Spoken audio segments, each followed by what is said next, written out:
Welcome to American Paradox, where we explore the complex intersections between race, citizenship, and military service in American history. I'm your host, Dr. Brian L. Garner, and today we're examining a pivotal moment in the American story, the transition from the Civil War to Reconstruction, and how military service redefined citizenship, particularly for Black Americans. The Civil War marked a revolutionary turning point in American history. With the signing of the Emancipation Proclamation in 1863, President Lincoln abandoned his cautious approach to military service, and the War Department launched an aggressive campaign to enlist men of color. Over the next 2 years, more than 200,000 African Americans joined the Union Army and Navy to fight in the Civil War. But by the end of the war, approximately 10,000 Black soldiers served in the Union Army, with another 19,000 in the Navy, accounting for nearly 10% of all Union forces. At the center of this transformation was Frederick Douglass, whose powerful voice played a crucial role in shaping the recruitment of Black soldiers. On March 21st, 1863, Douglass asserted that a war undertaken and brazenly carried on for the perpetual enslavement of colored men calls logically and loudly for colored men to help suppress it. Douglass argued that if Black men helped defeat the Confederacy, they would not only end slavery, but would be treated equally by whites after the war. In 1863, Frederick Douglass began recruiting Black soldiers across the North, participating in a larger effort that by the end of the war brought nearly 200,000 African American men into Union forces. His famous broadside, Men of Color, to Arms, published in Philadelphia, urged African Americans to volunteer for the Union Army to secure liberty and prove their worth to society as both men and citizens. Douglass warned that should African Americans fail to act in this golden moment, their families, homes, race, and country would be doomed. Douglass's commitment to military service was deeply personal. Two of his sons, Charles and Lewis, were among the first to join the famous 54th Massachusetts Infantry Regiment. Lewis Henry Douglass became the Sergeant Major of the 54th, the highest rank an African American soldier could reach at that time. After the bloody assault on Fort Wagner in July 1863, Lewis wrote to his future wife, "Saturday night, we made the most desperate charge of war on Fort Wagner. If I die tonight, I will not die a coward." Frederick Douglass himself understood the deeper meaning of military service. As he famously declared, "Once let the Black man get upon his person the brass letter U.S. Let him get an eagle on his button and a musket on his shoulder and bullets in his pocket. There is no power on earth that can deny that he has earned the right to citizenship." Today, we are joined by Dr. Latrice Donaldson, author of Duty Beyond the Battlefield: African American Soldiers Fight for Racial Uplift, Citizenship, and Manhood, which was published by Southern Illinois University Press. Dr. Donaldson is an assistant professor of history at Texas A&M University in Corpus Christi and a leading scholar on African American military history. In her groundbreaking work, Dr. Donaldson identifies the often overlooked era between the Civil War and the end of World War I as the beginning of the Black soldiers' involvement in the long struggle for civil rights. She traces how these soldiers used their military service to challenge white notions of African American second-class citizenry and forged a new identity as freedom fighters willing to demand the full rights of citizenship and manhood. Dr. Donaldson's research follows the Buffalo Soldier units and two regular Army units from the frontier and the Mexican border to Mexico, Cuba, and the Philippines, investigating how these locations and wars provided insight into how the soldiers' struggles influenced Black life and status within the United States. Her work demonstrates that from the 1870s to the 1920s, military race men laid the foundation for the new Negro movement and the rise of Black nationalism, which influenced the future leaders of the 20th century civil rights movement. Dr. Donaldson, thank you for spending time with me this evening. Thank And you for having I me. do want to just kind of get started with just tell me a little bit about your background. Sure. So I am a Philadelphia or just outside of Philadelphia native. I am a graduate of the University of Tennessee, Knoxville, and the University of Memphis. And I am currently an assistant professor of African American history at Auburn University. I specialize in Black military studies, gender history, Caribbean history, and American history.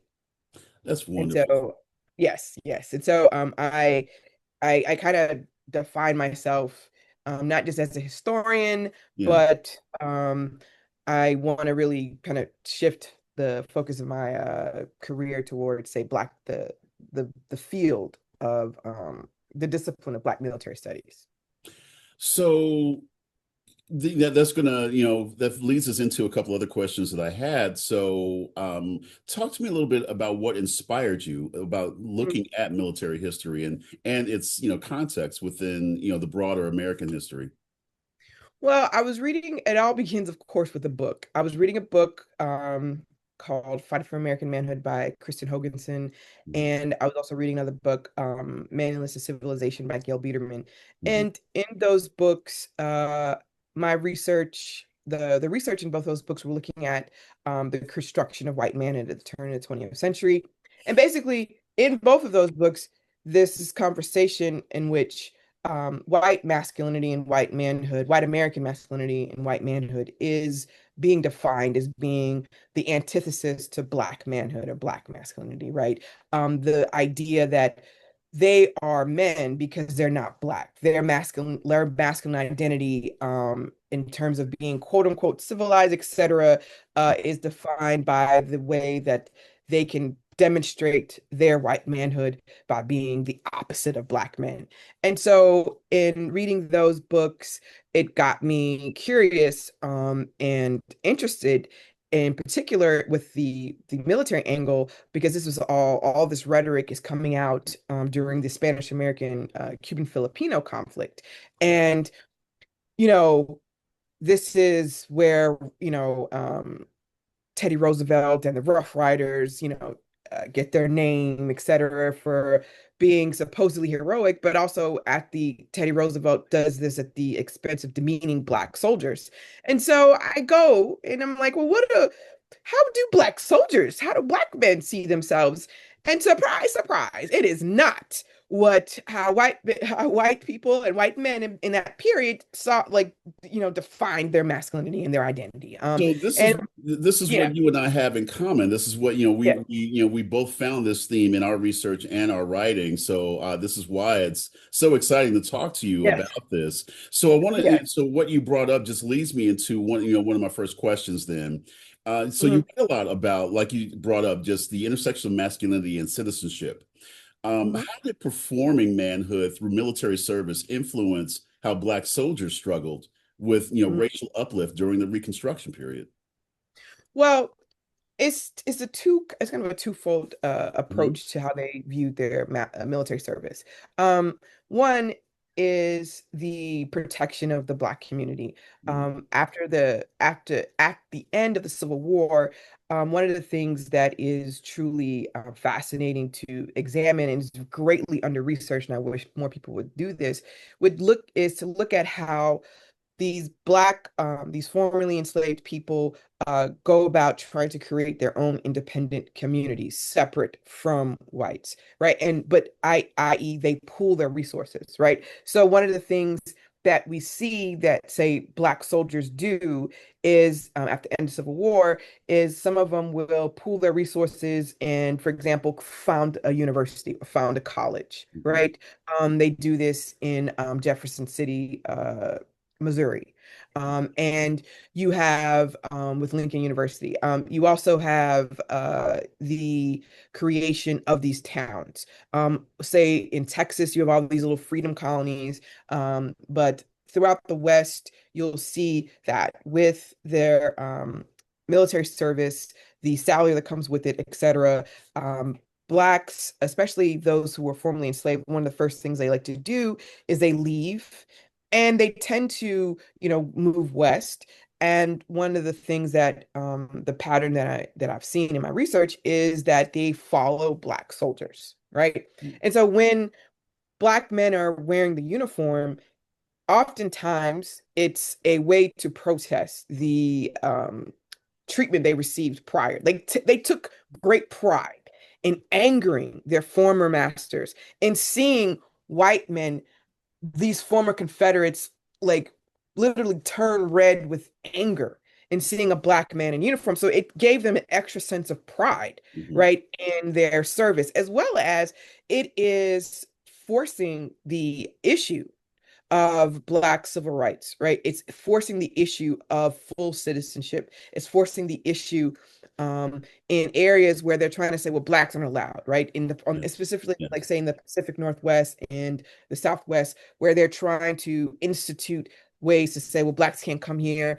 And they're like, well, no, because you need us. Don't you need us to patrol? Don't you want us to protect your land? Right. Oh, don't you want us there? Well, this is how we're going to force this issue. Hmm. And so you have these situations, as well as time progresses, Black soldiers and eventually Black veterans oftentimes assume leadership positions. I just read a study done by some economists from Harvard who looked at the likelihood of Black soldiers who would join the NAACP after World War One. And this came out just in March 2025. So there's always new stuff.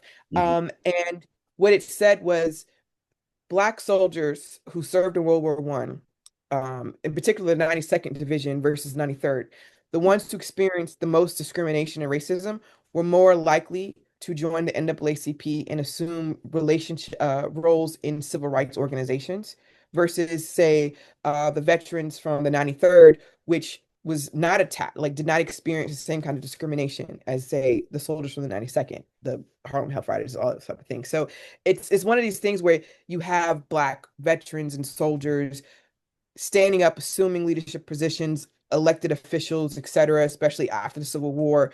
And they take great pride in that service. And it adds to them holding this mirror up oftentimes to the American people.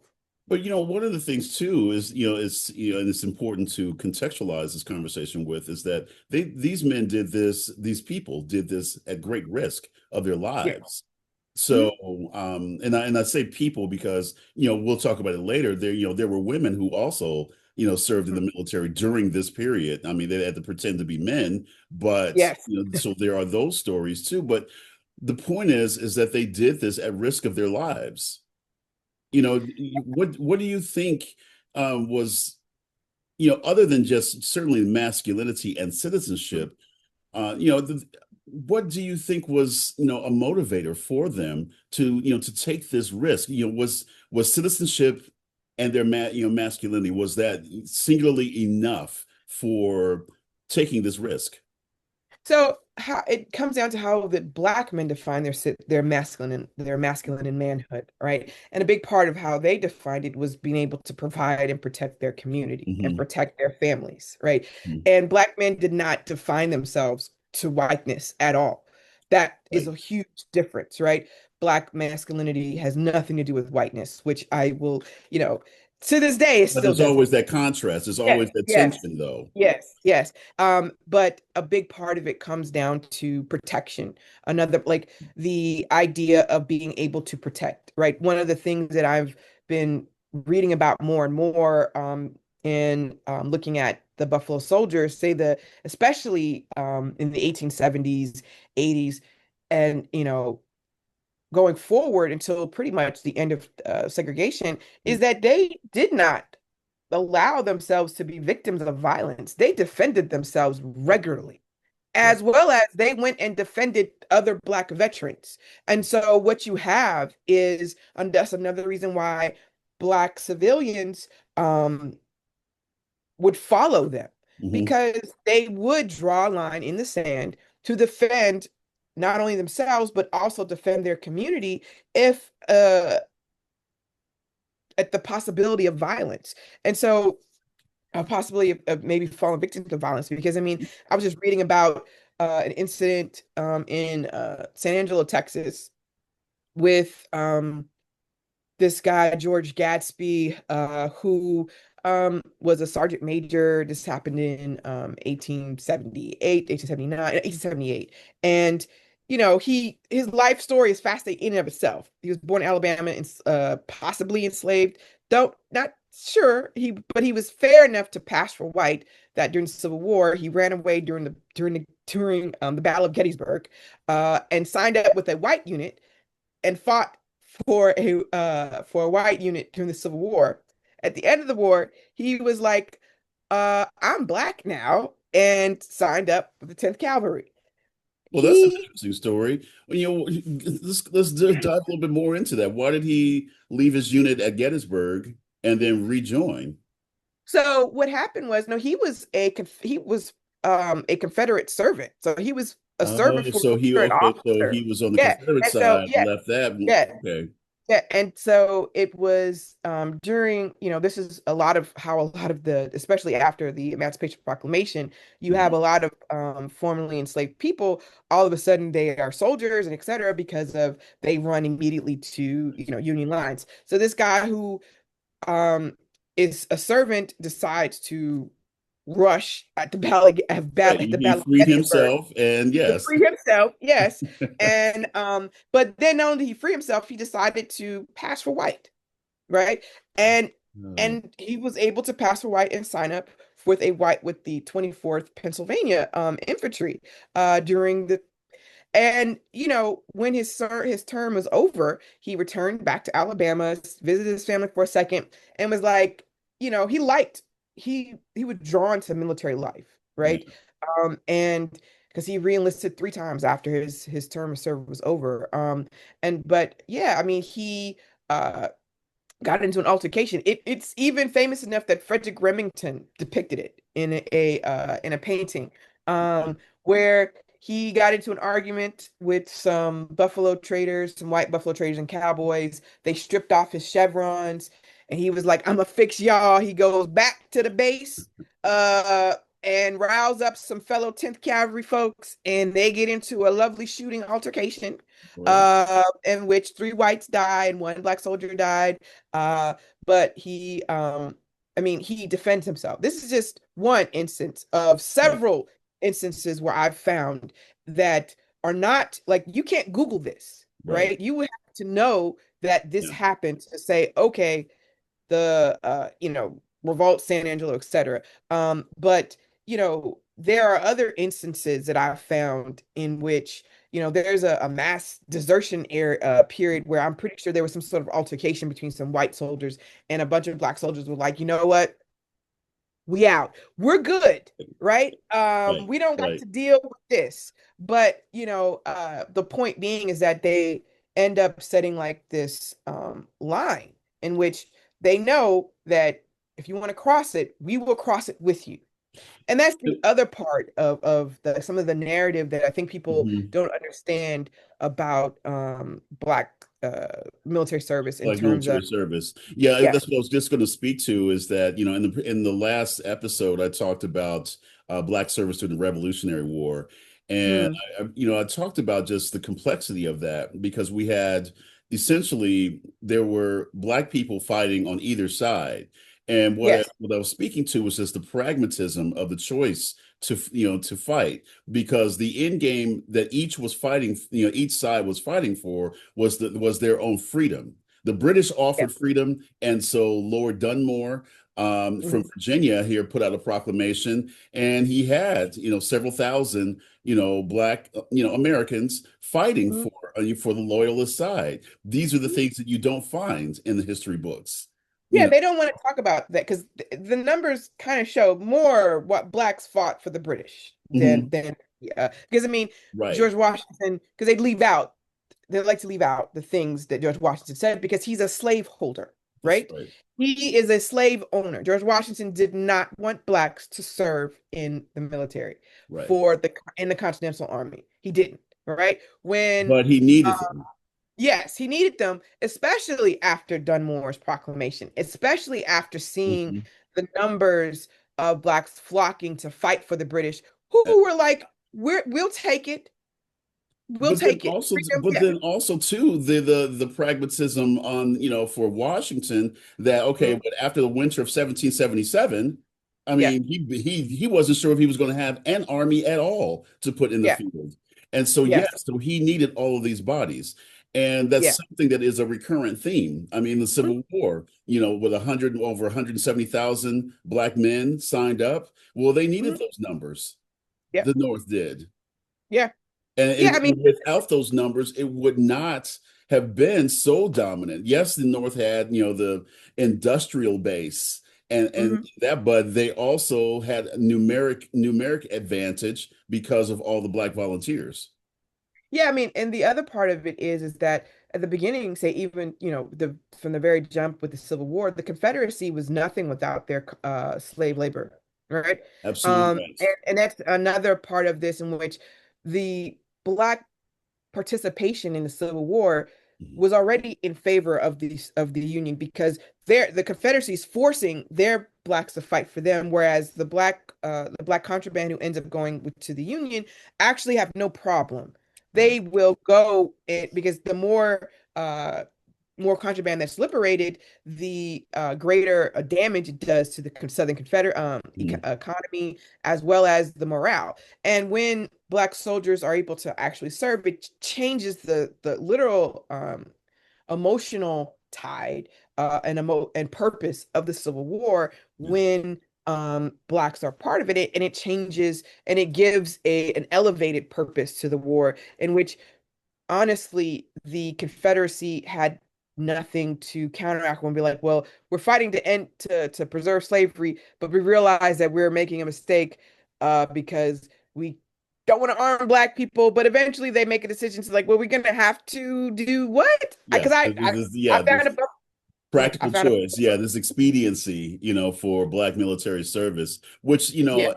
as we look at each era, Hmm. especially going, into the early 20th century up to World War II, even Hmm. Vietnam, black bodies were included because they were needed. Yeah. It wouldn't have worked without it.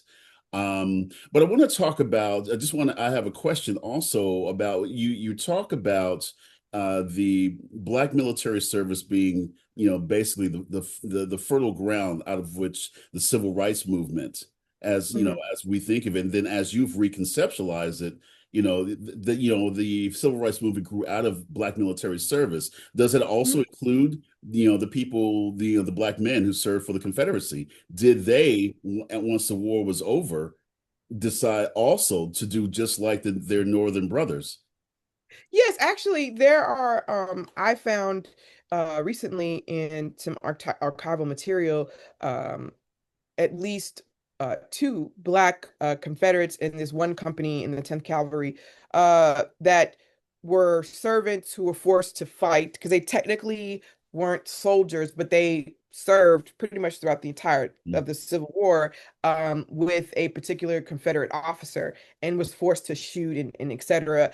And he was interviewed for a deposition regarding his oh my God, pension. And one of the things he talks about was, the anger that white Confederates felt in seeing black soldiers, right? And during the Civil War. And while he felt like he had no choice in terms of when he Mhm. fired the gun, et cetera, he was, pretty much safe defending his life. Uh, but he was so impressed by the cavalry, which is why he joined the cavalry. And he was like he liked how angry it made white Confederates seeing black soldiers, which is why he was like, you know what? I think that's what I want to try. That's what I want to do. I mean, Right. he was inspired by seeing black soldiers fighting in the Civil War, that when the war was over and, he was officially, liberated from the Confederacy, when the opportunity came, he enlisted with the Black Regulars and, served for another 20 years, right? As a cavalry officer. But you see, I think it's interesting because you have a Black Confederate in a unit full of Union Civil War. Yeah. Yeah. And but I mean, as far as I could tell, they all got along fine, right? And so like there's based off of the documentation that Yeah. that is available, right? Because he's very clear that he didn't really feel he had much of a choice in his fighting. Like Right. he wasn't trying, like he wasn't fighting to preserve the Confederacy. No, he was And so, fighting because he was compelled to do so. yeah, yeah. And But that's the angle that I think sometimes people like, oh, they were black Confederates. I'm like, no, they didn't join up because they're pro they didn't have Confederacy. agency in it, but Yeah, nonetheless, their ultimate end game was still the same. They wanted to kind of have their own freedom as well, yeah, yeah, because many of them were promised some measure of yeah, freedom if they yeah. did fight. Um, Hmm. and so again, it's that theme of the complexity of Black military service, this pragmatism. And Hmm. so it can't be reduced down to economics or Yeah. any other thing. It is this very complex calculus. So I want to move us then. We're in the post Civil War period, and now we're getting to the later part of the Reconstruction era when we encounter Henry Flipper and Charles Young, and so you have some very interesting insight into both of those. Now, just to go into it, Henry Flipper is the first Black Academy graduate, Yes. and then Yes. Charles West Young Point. Yes. was the third, Hmm. just a couple years later. But you have a different take, on each of them. You talk Hmm. about that and why. So the Henry Flipper was the first to graduate from the United States Military Academy at West Point, and a big part of Flipper's legacy that we see today is because he was a trailblazer. He gets a lot of recognition. I've seen someone label him a civil rights leader, which no, please don't ever label Henry Flipper as a civil rights leader because he was not. He was not a civil rights leader at all. But a So go part into of that. Let's pause on that for a little bit. Okay, What are you describing? okay. So Henry Flip, the reason why I say this is that in his second book, or he wrote two autobiographies essentially. One was unpublished and one it was published. They published a series of correspondence that he has in which he is adamantly opposed to the dire anti-lynching legislation. Right. Henry Flipper dies in 1940. So Mhm. this was written in the 19, like in, I think 1932, 1933. But he is opposed to the dire anti-lynching legislation. He is opposed to legislation that infringes on states' rights. So he is openly critical at every opportunity of Black soldiers who are defending themselves against racial violence, right? So when during the Spanish-American War in Georgia, the 6th Volunteer Infantry from Virginia, which is an all-Black unit, which had all Black officers, by the way, they found that there was a tree, a hanging tree, Yeah. not too far from where they were stationed. They pulled it down and it caused a ruckus in which Henry Flipper criticizes them for doing that. They shoot up a sign that says no N words or dogs allowed. So they purposely attack white racial violence in terms of And he removing didn't a support tree. them. He just, No, he was very critical. no, When he and didn't have a very long military career, by my No, he didn't. No. understanding. Oh God, no, he didn't. So the thing is, Henry Flipper was a brilliant engineer, right? Mhm. And his post-military career is incredibly fascinating Yeah. because he was dishonorably discharged for conduct unbecoming an officer. He was um initially charged with embezzlement, but he just mishandled the funds and he tried to cover it up. Mhm. But essentially, he is going to be court-martialed, and there was very little Black media, press, Mhm. outrage, etc. No one really talked much about it in the Black press in terms of having a huge like, oh well, maybe we should do something extra because the fact was is that, when Henry Flipper was at West Point, there was another Black cadet that was there before him, Right. James Webster. Yes. And James Webster Smith went public with his mistreatment, his entire mistreatment at the Yes. academy. And Flipper was like, well, I'm not, he looked at what Smith did and was like, well, maybe I'll go a different route. Now, not everybody went public with what, like only James Webster Smith and Whitaker, the other cadet who was dismissed because they said he cut off his own ear while he was tied to a bedpost to get out of exams, uh, Yes. etc. But but that was like unavoidable, his Yeah. situation. Yeah. But Webster Smith, he gets kicked out of the academy because he was short a few credits. And Mm. he, his career, it's interesting in terms of, even though he's kicked out of West Point, he goes back up there to get married, right? And but he eventually, when he leaves, he goes and he teaches at South Carolina State, which is an HBCU, right? Um, Same thing with Whitaker. When Whitaker is removed from the academy, he doesn't just slink away. He goes and teaches at an HBCU, right? Mhm. When Flipper graduates, the Army didn't know what to do because they didn't want to risk having him in charge of white soldiers. Right. Uh, and so, but he's going to be put with the 10th Cavalry, and a part of Flipper writes an autobiography. He graduates, he's 23 years old, and he writes an autobiography. He has an ego. And in his autobiography, he is critical of the Liberian immigration movement because the Liberian government actually possibly requested that Flipper come to Hmm. Liberia to control help with their military. Right. Liberia is very serious about this, right? Yes. Liberia is so serious about it that they eventually get this request later on at the turn of the 20th century, Mhm. where they do work out an agreement with the U.S. government and the U.S. military to send Black officers to help Mhm. train the Liberian military. And Um, didn't Charles Young go there? Yes, Charles Young Charles eventually went Young there. does this, right? Yeah. Charles Young, the military was like, well, maybe we'll send Flipper to teach. And Flipper Hmm. was like, I don't want to teach. I'm not a teacher. I just want to be an officer. In fact, why are we talking about race? We don't need to talk about race, right? All we need to talk about is judge me by my education as a Yeah. gentleman, Yeah. and my as an officer. And so Flipper, the thing that I've noticed, right, is Black Buffalo soldiers, they talk about Charles Young.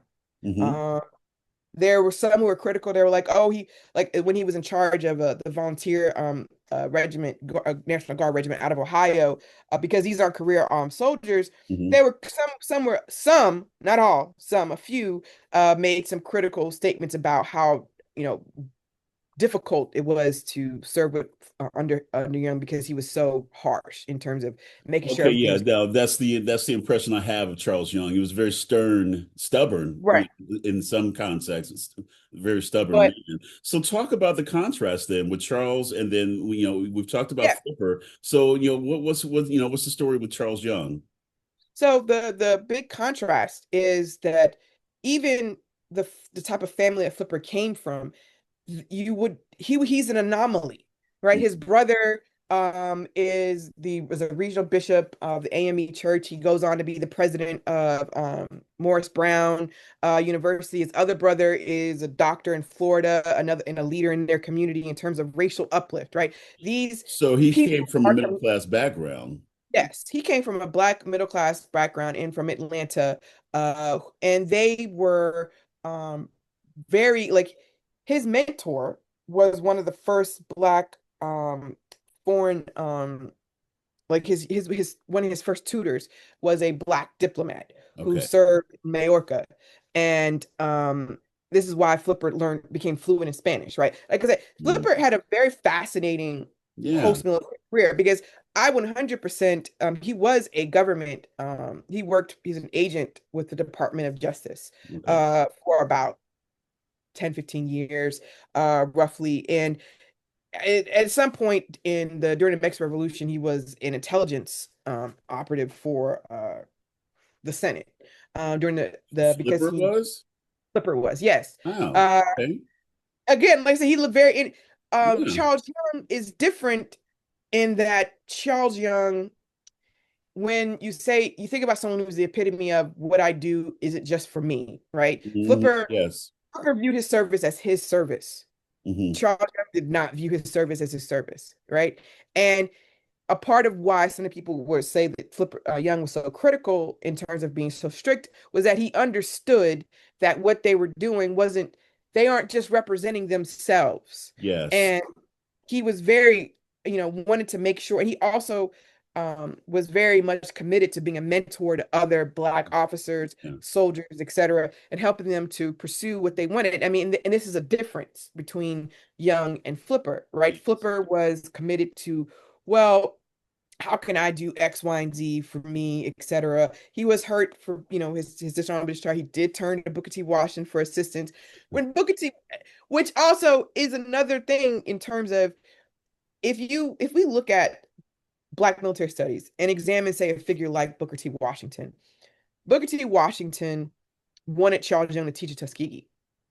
And But he taught at Wilberforce. yes, he went to Wilberforce because Wilberforce went and negotiated a deal with the U.S. military, right? Where they got a commitment to send Black officers to train their military science, right? Mhm. Uh, Booker T. Washington, Charles Young was like, well, are you going to have weapons? What kind of, artillery weapons? And Booker T was like, hey, hey, hey, we in Alabama, sir.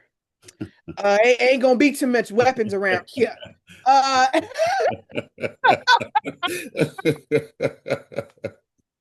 but what's interesting is that behind the scenes, Booker T. Washington is doing an active campaign with the Secretary of War for about 10 years to get two things. One is to get a Black band master, or band or drum major, band leaders for the Black regiments. And two was to get a Black artillery regiment. And because after the Civil War, there's this, it's one of these stereotypes in terms of what Black men should be allowed to do in the Right. military. Right. I.e., we don't really get a signal corps officer until the end of the 19th century.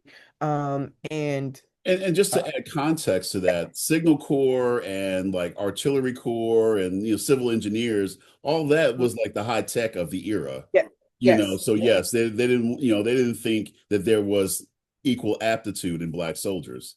yes, So there's yes, that absolutely. narrative. Which is odd because the one of the key things to Flipper's career was that he was able to solve a water filtration Yeah. engineering problem in Yeah. the Southwest that white officers for a long time could not figure out. Right. And this is why one of the reasons why he had such a successful civilian career was that Flipper was a brilliant engineer. Hmm. Um, Charles Young is going to take his role as someone who is all about the upliftment of the Black community very seriously in his relationships that he nurtures, in the work that he does privately and publicly. He regularly collected money for lynching victims. He allowed his soldiers to read when the NAACP came out and he started publishing Crisis, et cetera. They read that there with him. Um, and Young was, when he was sent to Liberia, he laid the foundations for and completely reorganized and restructured the Liberian military or frontier force, which is, what is we have now in terms of the Liberian military. Now, there's some problematic things that occurred because in Liberia, slavery, still had a Existed. legacy. Yeah, it still had a life. And it's one of these things where I was talking to someone, I think maybe maybe a couple months ago, and they were talking, and asked the question. I was like, why don't we, like in the US, why don't Black Americans know much about Liberia anymore? And it all revolved around an expose that came out revolving Liberians still using slaves. Yes. And Black Yeah. Americans in the 1930s were like, pause, y'all can't be, because that was a big thing, right? Right. African Americans lobbied. This is how, like, and this is how we got that agreement with the Liberian government, with the U.S. government, was Yeah. that Black Americans consistently, Booker T. Washington being one of them, lobbied the American government, Teddy Roosevelt, William Howard Taft, Yeah. to forms an agreement with Liberia. Hmm. And, it's a situation in which, to this day, right, the Michigan National Guard, it has a works directly with Liberia, right? This is like a continuation of that old Which a part. lot of people don't realize. Yeah, yeah. But so let's talk about Charles Young and World War One. That Mhm. whole period, and him, of Yeah, course, riding his horse from Wilberforce all the way to DC. Talk about that yeah. story. So that is a case in which when Charles Young was forcibly retired, and he did have a an illness, right? He was sick, High blood but pressure, he had high blood pressure because he had suffered from, I think, pneumonia or something like that when he was in Africa, in Nigeria. But what ended up happening is that Charles Young was also next in line in terms of promotions to the rank of brigadier general.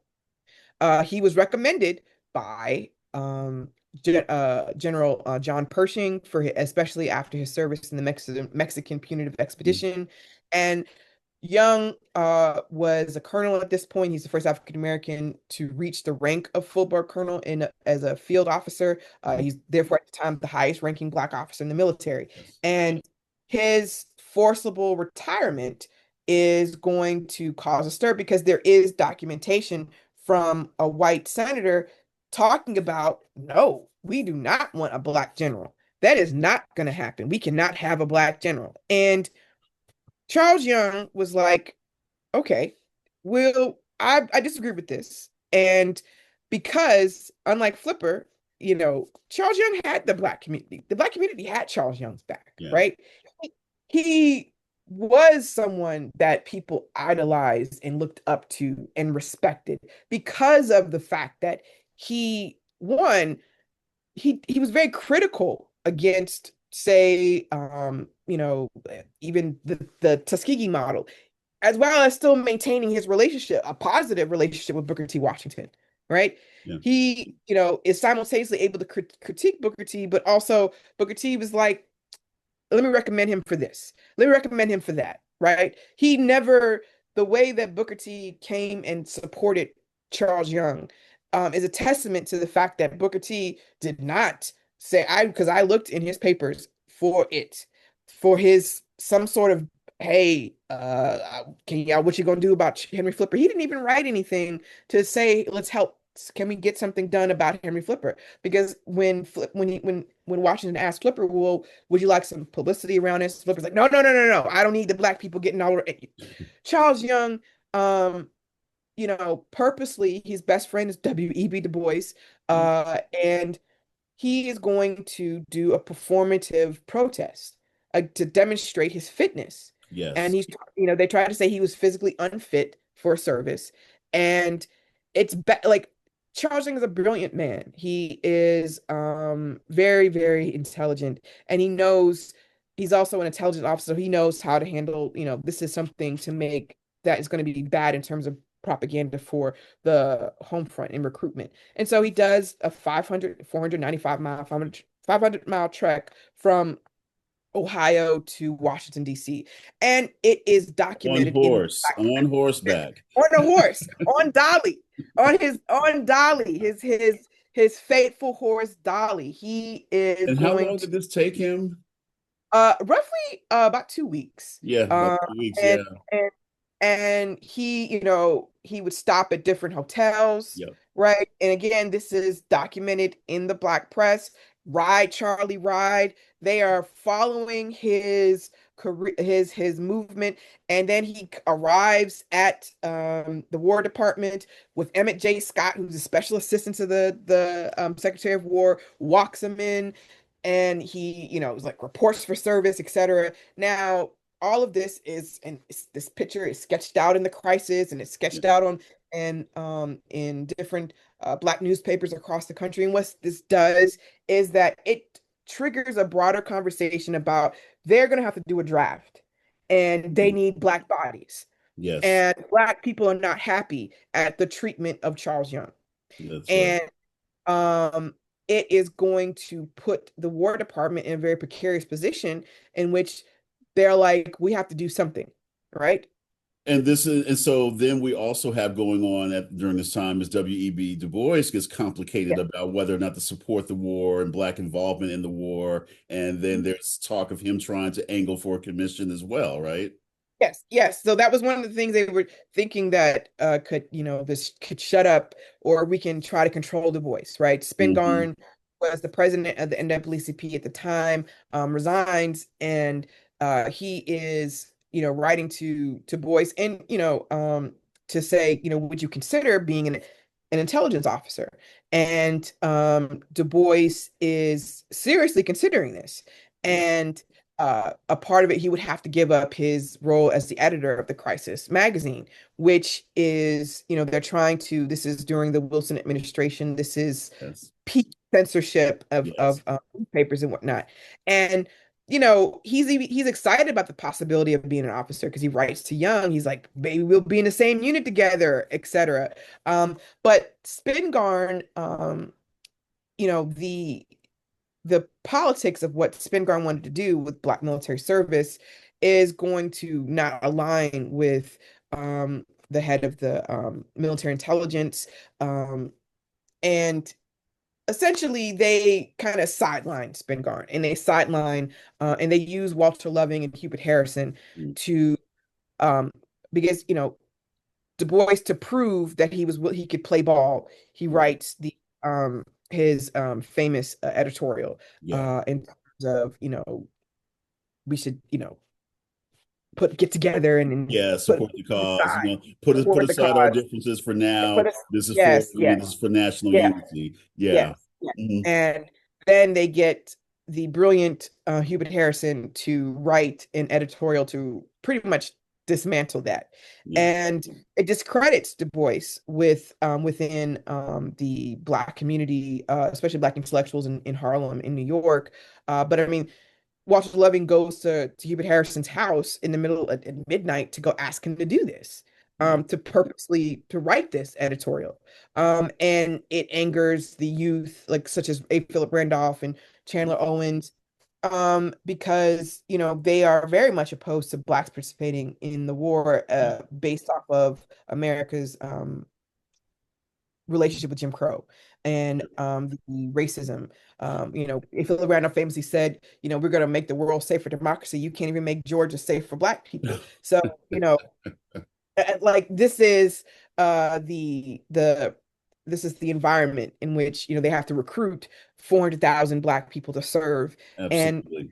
and they have to, I'm sorry, draft, and they have to find a way to appease, because they also have to raise money, right? They have Right. to raise money for the war. And so one of the ways they do this is they reinstate Charles Young, right? Yeah. Uh, they realize, it's an easy But he remained stateside, correct? yes. And Yeah. then after the war was over, yeah, he was sent to Fort Des Moines to help with training. Hmm. This is what it kind of is what he wanted to do. I mean, he wanted to fight overseas, but he was fine with doing training. And then after the war was over, they sent him to Nigeria, which he knew kind of was going to be his death Yeah, knell. the twilight of his career. Yeah, and Yeah. he ended up dying there, right? Yes, yes. Yeah. Because I mean, they sent them back to Liberia, Nigeria, because the U.S. did have to contend with the colonial, ambitions of Europe. Because Yes. Germany, part of what the U.S. ends up doing during World War One is protect Liberia, because Right. Germany tries to take it, and so they know Young is good at it. Like, I mean, they sent him there to get him out of the, got to do something with him, but also to do intelligence work. So Right. yeah. So I want to pivot back to your book too. Another part of your book where you describe Black military veterans during this era, 1870 to 1920, as you call them race men. And Mhm. these were the men that were, again, the backbone of the civil rights movement. But then also you argue that they're the foundation of the new Negro movement. Talk a little Mhm. bit about that, about how military service has, influenced, that movement as well. So a part of why they are the foundations for the New Negro movement is that you look at figures such as Alain Locke Hmm. um, and Charles Mackay. A part of what Charles Mackay does is when he goes to Paris, he is firmly enmeshed with Black veterans, both from the American side as well as from former Black colonial soldiers. And Alain Locke, too, also was an officer during the World War One, and they are having a lot of reflections in terms of what does it mean to be Black and American, et cetera. And both of them, especially Alain Locke was done with the US. He didn't want to come back, right? And what you get is this reflection of, well, we are going to, writing about, and, especially let's say Charles Mackay, with his poem in terms of if I must die, right? I'm not Hmm. going to die on my knees, Right. right? This is you. We have shown you enough Hmm. in terms of the our past that we will not stand by anymore and allow this type of injustice, which is why I love that these two economists who I didn't I was so like it's fascinating that they did. I love that they did this, but the study in terms of the anger, right? Hmm. More Black soldiers felt that their rights were violated, the more likely they are to be active because their service justifies it, right? Because Yeah. they're like, I'm willing to die for my country and you were not. Therefore, Right. more I should have these rights and are willing to be more active and vocal with it. And so with Hmm. the new Negro movement, you have a new because this is a new era in terms of multimedia Hmm. and how they're expressing themselves, right? And so you have the cultural expression through poetry, right? I mean, Charles Young wrote he was obsessed with Toussaint Louverture, Yeah. and he wrote a play. He spent I think 30 years writing a play about Toussaint Louverture and the Haitian Revolution. Yeah. And what you have is this expression of how are we going to, fight back against injustice? Mhm. And how are we going to consistently maintain this and this fight? And this is a part of, this new identity, right? What does it mean? Because this is the new Negro movement becomes a part of this new Black movement because the diaspora is firmly interacting with one another on a Right. global scale in ways that they didn't have prior to That the war. didn't Yes, there before. were discussions at the Absolutely. Pan-African Conference, but Pan-Africanism really gets a boost, right, with the interactions between Black soldiers and Black colonial soldiers.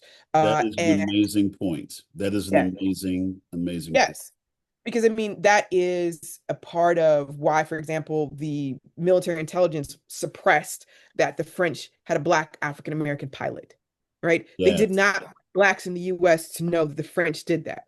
Yes. um, you have that situation in which there is this concern, right? At the end of the war, the big threat to the colonial powers Mhm. is going to be Marcus Garvey Yeah.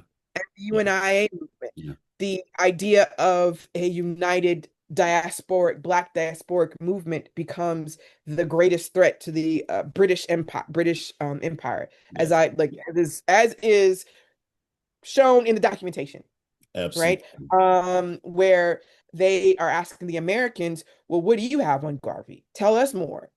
Tell us, in fact, evaluate all of the race leaders that y'all have and give us a full tell and again, and they do this, they give this to MI5 and this is because Garvey is a threat because Yeah. Garvey is like, we got our ships.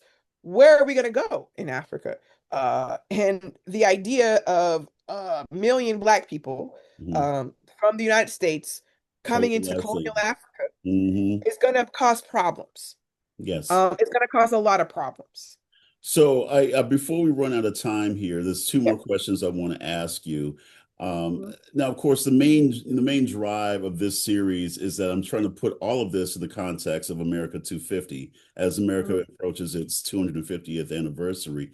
Place Mhm. this in what in your mind, how would you place this in the context of a conversation about the commemoration of America 250? Well, the commemoration of America 250 is, can I put this? It can't be something that is solely celebratory of the greatness of America, right? Because the American experiment is something that is, um, oh, the word that's in my mind I cannot say in terms of it is a, more than something that is, oh, George Washington, etc. Yeah. You have Yeah. to look at the mirror that the Black community, in particular Black soldiers, consistently held up Hmm. to America in terms of the Absolutely. fact that they fought in every major conflict, even though they weren't supposed to, they were there. Um, and the fact that not only were they there, they did this because they always saw, they, forced a migration into the U.S., had them to construct their identity of Hmm. which, well, this is our country too. Yes. And And the so their fact, service was always aspirational. That's yeah, how I, conceptualize it, that, Black service was always aspirational. mhm. And a part of the 250, it needs to be, it's not going to be as long as Donald Trump is the president, but the type of commemoration that needs to happen would definitely have to include a serious Mhm. conversation in terms of this is a country founded on slavery. Yes, This is a country founded on oppression. This is a country that was founded on the forcible genocidal removal of indigenous Americans. absolutely right. Absolutely. And the conversation around the indigenous Americans who, fought back against, even fought against the usage of slavery. Like you have this, the situation with the Iroquois Confederation, with the Seminoles, the Afro-Indigenous people, because there's also those groups, right? Absolutely. Yeah. You have a conversation that's more than George Washington and Thomas Jefferson, Right. both slaves, by the way. It's a conversation in which, even Ben Franklin and John Adams, in their critiques of slavery are not pro-Black. So Yeah. you have this situation in which the 250 needs to go beyond just celebrating America's Mhm. 250th Or, anniversary. or as I put it, a bunch of white dudes in a room with wigs.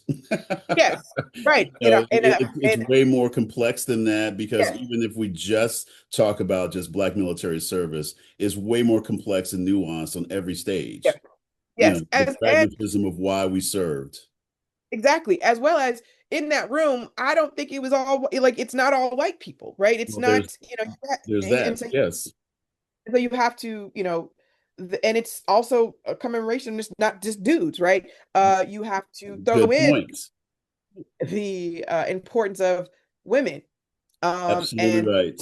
importance of the fact that the home front of which, people tend to separate as not being a part of the Hmm. war. I'm like, no, only but 10% of the people who actually sign up end up actually fighting, Right. on the battlefield. The battlefield isn't just where the shooting happens. Yeah. And so you have to, this is a part of another part of the expanding our view in terms of the Black military experience. Hmm. Black women are crucial to the Civil War, right? Absolutely right. In terms of the roles they have to play. Right. And Feeding, supporting, yes, helping heal, all of yes, this, as well as the intelligence gathering that Black and the intelligence gathering. Yes, absolutely right. Yes. But I'm like, this is why one of the reasons why Harriet Tubman was promoted to the Hmm. rank of brigadier general. She led a reconnaissance team. Right. Uh, she was sent there for psychological warfare against South That's Carolina, right. the crux, the heart of the Confederacy, right? Right. And so but she was a nurse. She She did it was a all. cook, and She then did like it all. did it all. And so when you think about the 250, you have to, what I really want people to think about, because I got an email about, hey, what are some big dates, big battles for the American Revolution? And I'm just like, okay, sure. Let me think about that for a second. But I mean, the fact is that while you're fighting for this war, what are, a big part of what's talking about in the American Revolution and is slavery, Yeah. right? Because the language of Thomas Jefferson saying that, blaming King George for slavery and oh, they made us be slaveholders. They made me do it. Which is why I still do it. And then that really, there was that scene that and I think it was in Charleston where, they're yeah, in Charleston, South Carolina, where they're chanting, white people are chanting about freedom and we're not slaves and all this freedom, freedom, and then the black Right. people in the back like, yes, Yeah. Right. freedom, freedom, Yeah. What about this over freedom. here? Yeah. And, and so you have that situation because then the other angle that's been coming out more in scholarship is the abolitionist movement, which did begin in Great Britain, where you had that court case where they're saying that people cannot, if you cannot be enslaved on British soil. And the conversation that is having that, the moral conversations Mm. that's taking place in the British media, that Americans are afraid are going to spill over into, because I mean, Right. look, this is why Texas, left Mexico, wanted to leave Mexico. When Mexico got its independence, Mexico was like, y'all can come here, but slavery is abolished here. Slavery don't exist here. And that was a war over slavery. Yeah. Right. There's, we fought a couple of wars over And slavery so in, and so, yeah, these stories, yeah. again, just add are a part of the complex nuance that people want to oversimplify with just saying, "Oh, America 250, yay, 1776," and on and on. Before we run out of time, I do want to ask you, just one more thing. What's next for you? You've had this great book, you're Oh, thank you. teaching. Yeah. What's next for you? So right now, we are getting ready to launch. I'm the president of the Society for Black Military Studies. In September, we are launching our journal, the Journal for Black Military Studies, which is going to be an open access, free to submit, free to read online academic journal. This is a big part of my mission as a scholar is to bridge this gap in terms of making making what we do more accessible, because I think there's a great disconnect as to what Hmm. people think we and so that will be launching. Francois Hamlin is the editor in chief, so be on the lookout for that. I am working on two books. One is a biography of Eugene Bullard, the first African American fighter Yes. pilot, and I have a co-author with George White Jr. and we're writing a some of the definitive history of Black chaplains in the Army up until World War II. And I think that book is really going to add to the uniqueness of the Black military Hmm. experience, because it's Black chaplains who literally create the model for for military education. And it's the demand by Black soldiers, because after the war, a lot of them couldn't read, Right. so but their commitment to it, right? On their person, you could find on a Black soldier, you'll find his musket, and a notebook, his math notebook, Yeah. right? His ABC notebook. This would be on the average Black Civil War soldier, because they are that committed to learning how to read and write. Mm. And education and Black chaplains, starting in the Civil War, are going to be crucial to creating that key foundation. And so, with thinking about those are my two book projects. I have a couple of articles, one on Walter Loving and the Black Spy Master, and one on Black Reconstruction, dealing with Du Bois and his pragmatic approach. Awesome. Yes, yes, he's a pragmatic philosopher. Yes. Awesome. Well, I'm looking forward to continued conversations and looking forward to your work and working with you on the journal. Yes. I'm so excited to not only work with you with the future in terms of the journal, but also building a partnership. I love what you're doing with the podcast, and we will upload the link on SBMS's homepage so that others, everyone can have access to and follow along, and I will definitely follow along too. Thank you so much. I want to thank you for your time. I appreciate this. Hopefully we can talk again. I think I'm going to do like a couple live sessions, so I'd like to invite you out to that as well. But thank you so much for talking with me this evening. All right. Thank you so much.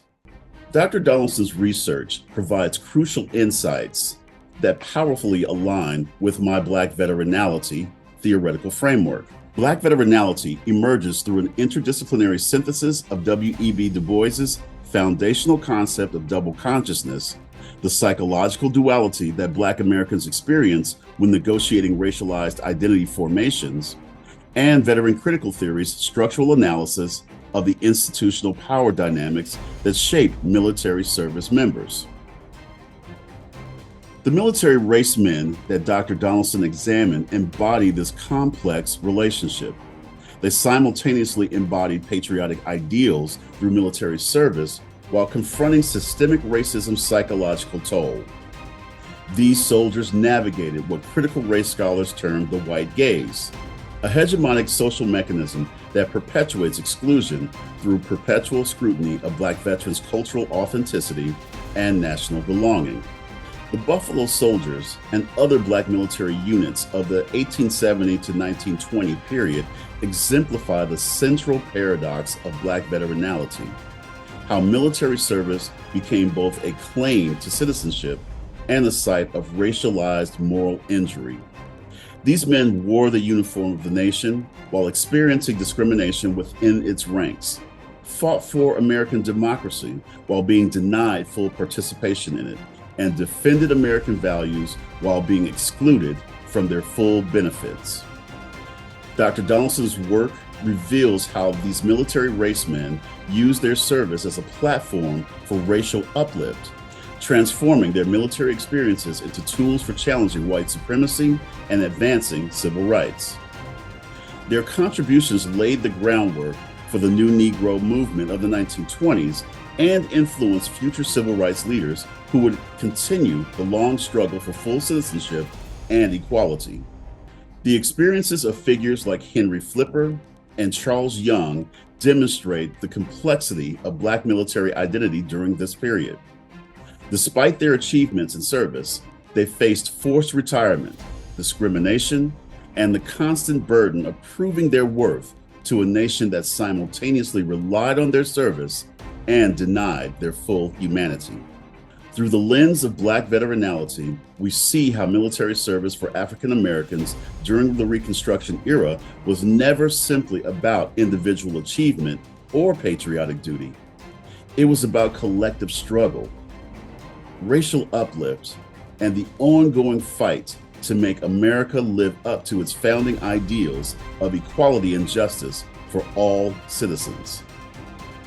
The legacy of these military race men continues to resonate today, reminding us that the intersection of military service and racial identity in America remains complex, challenging, and central to understanding the ongoing struggle for true equality and justice in our nation. This episode of American Paradox has examined the crucial period from the Civil War to Reconstruction and has highlighted how military service has helped to redefine citizenship and laid the foundation for the future civil rights movement. This episode of American Paradox has examined the crucial period from the Civil War to Reconstruction, highlighting how military service redefined citizenship for Black Americans and laid the foundation for future civil rights movements. Join us next time as we continue to explore the complex relationship between race, citizenship, and American identity. I'm your host, Dr. Brian L. Garner.